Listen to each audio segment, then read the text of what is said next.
Bienvenue dans cette nouvelle vidéo, j'espère que vous allez bien, moi ça va nickel. Alors on part pour une nouvelle vidéo, une vidéo que je viens de voir passer sur les réseaux sociaux.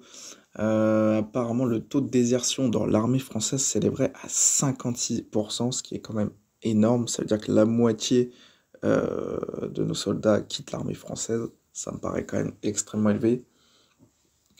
En tout cas qu'on ait beaucoup de désertion, bah, effectivement, en même temps, dans cette ère moderne, ça peut se comprendre qu'on n'ait pas forcément envie d'aller se battre sur le front et de mourir. Mourir en plus pour qui et pourquoi, pour quelle cause.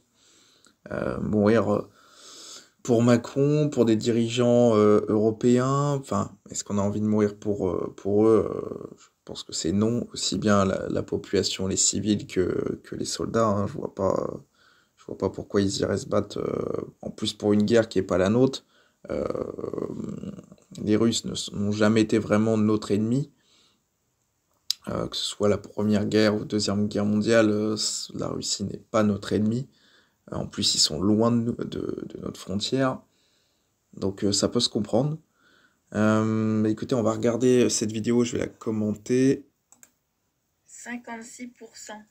56%, c'est le nombre de désertions de l'armée depuis 2021. Du coup, ça veut dire que depuis que Macron a sorti les biscottos devant Vladimir, tout le monde se barre, quoi. Il n'y a personne qui le soutient, il ne se rend pas compte que le moral des troupes est au fond du seau. Bah, c'est vrai que là-dessus, je la rejoins, effectivement, ça veut dire que notre armée ne soutient pas Macron. Macron n'a pas le soutien des militaires. Ce qui est plutôt rassurant pour nous, parce qu'à un moment donné, s'ils soutiennent ça, ce serait même dangereux pour les civils. Déjà, risque de bombes nucléaires, risque d'être envoyés au front, hein. Après, une fois que... Après nos soldats, ce sera les civils, hein. Ce sera nous. En sachant que maintenant, la désertion, ils prennent rien, hein, quasiment. Je crois qu'au pire des cas, ils ont du sursis, mais il n'y a pas grand-chose, quoi, hein. C'est comme voler un 40 bar. Du coup, je m'interroge quand même, parce que le mec... Ouais, donc il n'y a pas de véritables conséquences en cas de désertion. Bon, c'est pas comme autrefois, et heureusement. Heureusement, parce que franchement, bah déjà nos prisons sont déjà pleines, archi pleines à craquer.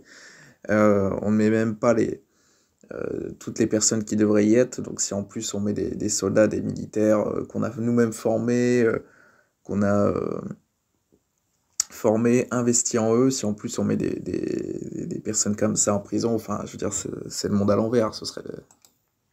Enfin, il pense qu'il va y aller tout seul sur le front ou comment ça se passe? Parce qu'à un moment donné, il va falloir qu'il lâche l'affaire. Enfin, Bah, c'est pas qu'il va y aller tout seul, c'est surtout qu'en fait c'est un narratif qui permet de nourrir la peur et de pouvoir justifier certaines lois en France et de pouvoir continuer. Et puis aussi de ne pas parler comment dire, des problèmes concrets de la France, hein, le taux de chômage, l'économie en berne, euh, le wokisme, la zone, enfin, les zones... tout le monde qui se met contre lui, plus personne veut faire la guerre, il n'y a que lui qui veut y aller avec ses gros biscottos et puis sa brichette. Et je les vois bien sur les deux, bref.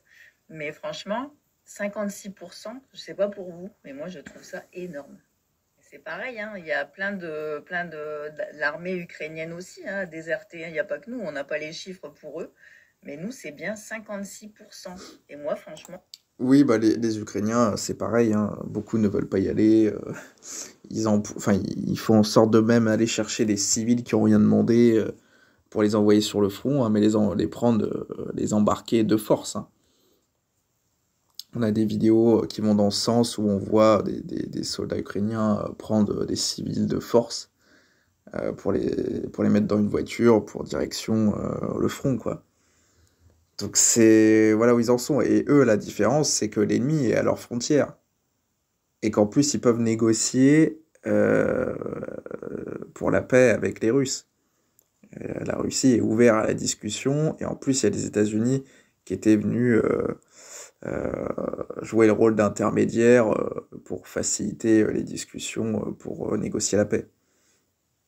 Voilà, bah écoutez, on arrive à la fin de cette vidéo.